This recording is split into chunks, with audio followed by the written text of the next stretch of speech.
Nós estamos na Parashat Vaishlach.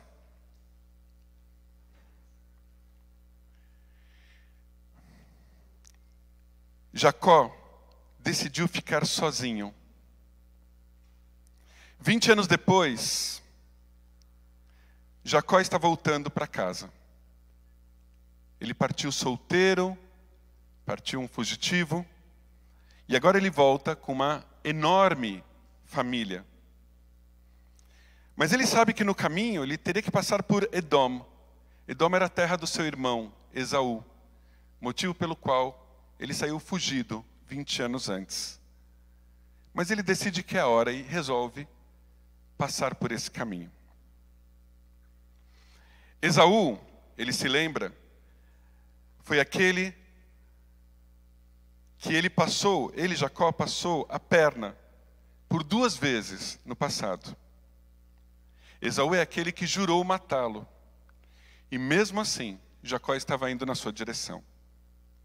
Porque ele entendeu que chegou a hora deles se reencontrarem. Mas Jacó entendeu que esse encontro era entre ele e o irmão.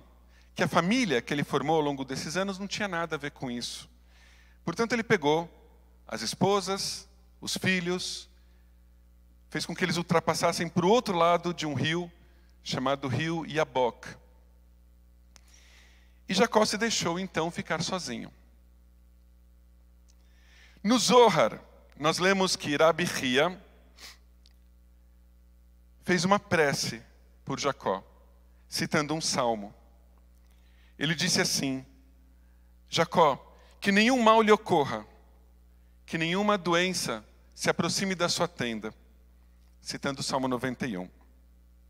Mas outro rabino advertiu Jacó e disse assim, entre os seus colegas da época de Rav Shimon Bar Yochai, ele disse assim: mas nós já dissemos mais de uma vez que não se deve sair sozinho à noite.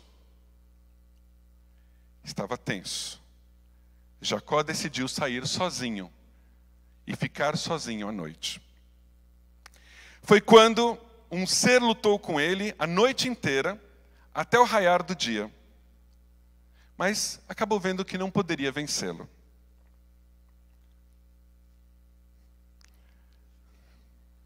Para o profeta Oséias, Jacó lutou com um anjo e o venceu. No texto do Zohar, esse anjo era ninguém menos do que o anjo Samael. Boa coisa não era. Samael, se a gente for traduzir para o português, Sam-El, significa algo como o veneno de Deus. O anjo da morte, um anjo impiedoso, um anjo que trabalhava, na verdade, para Esaú. Segundo Zohar, foi este o anjo que lutou contra Jacó a noite inteira. E ao tentar matar Jacó, Samael se movimentou tanto que acabou levantando muita poeira do chão na luta entre os dois, e essa poeira chegou até os céus, até o trono de glória de Deus. E Deus, ao perceber toda aquela poeira, olhou para baixo, testemunhou a luta, e dizem que Deus chorou muito, porque ele sabia que ele não podia fazer nada para evitar ou para mudar o resultado daquela luta. Porque no final das contas, aquele momento foi uma escolha de Jacó. Ele escolheu estar lá, Deus lhe deu o livre-arbítrio, e agora Deus só testemunhava e talvez torcesse para que Jacó sobrevivesse. Talvez Deus esteja sentado no seu trono de glória desde a época da criação e muitas vezes sente a poeira chegar até as alturas e olha para baixo e vê cada um de nós e cada uma de nós nas nossas lutas, nos nossos conflitos, nos nossos momentos mais arriscados. Às vezes ele fica tranquilo, às vezes talvez ele chore, por perceber que ele não tem mais condições de interferir, porque aquilo foi uma escolha nossa. Mas ele torce pela gente. Nesses momentos, olhando para nós, muitos desses momentos podem soar como muito assustadores, tenebrosos.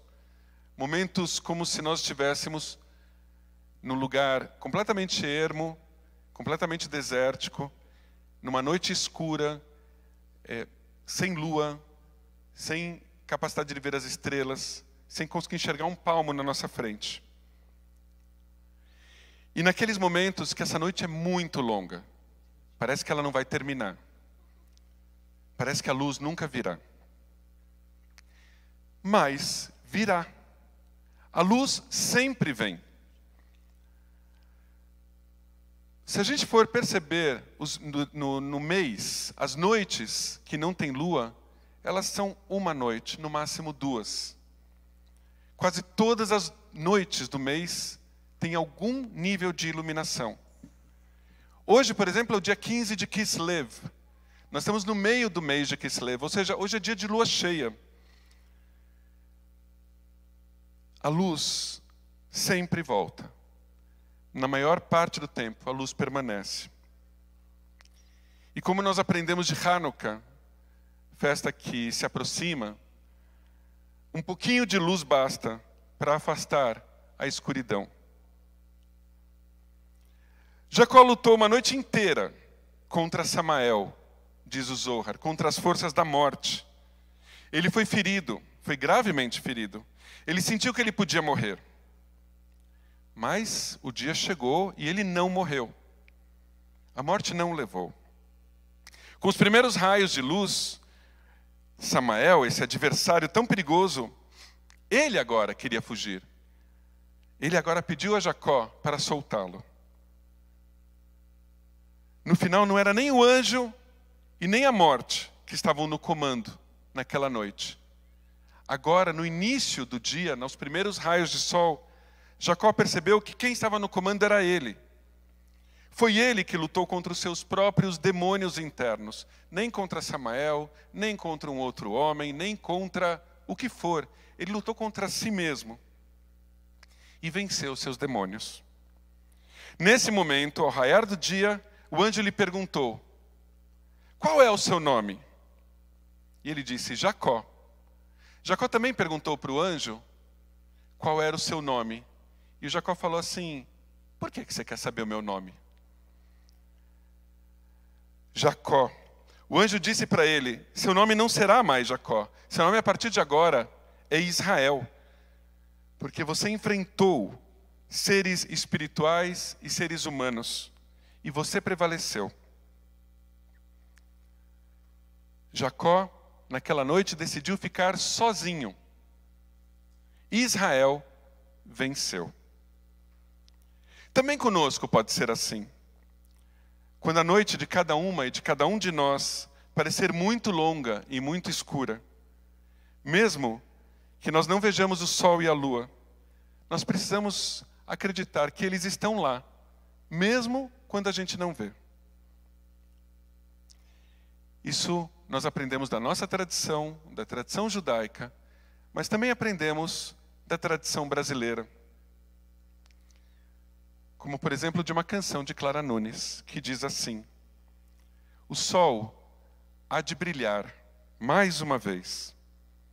A luz há de chegar aos corações. Do mal será queimada a semente e o amor será eterno novamente. Shabbat Shalom.